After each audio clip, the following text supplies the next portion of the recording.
AP Nandyal జిల్లా శ్రీశైలం మల్లన్నకు వార్షిక ఆరుద్రోత్సవం వైభవంగా జరిగింది. ధనుర్మాసంలో వచ్చిన ఆరుద్ర నక్షత్రం సందర్భంగా స్వామివారికి ప్రత్యేక పూజలు చేశారు. ఇందులో భాగంగా రాత్రి స్వామివారికి రుద్రాభిషేకం, అన్నాభిషేకం, బిల్వార్చన, పుష్పార్చన నిర్వహించారు. ఉదయం పూజల అనంతరం శ్రీ స్వామి అమ్మవార్ల ఉత్సవమూర్తులకు గ్రామోత్సవం నిర్వహించారు.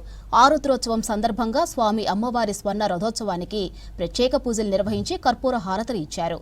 ఆలయ ఈవో శ్రీనివాసరావు దంపతులు, అధికారులు ఉత్సవంలో పాల్గొన్నారు. స్వర్ణ రథం ముందు కళాకారుల కోలాటాలు, ప్రత్యేక నృత్యాలు భక్తులను ఆకట్టుకున్నాయి.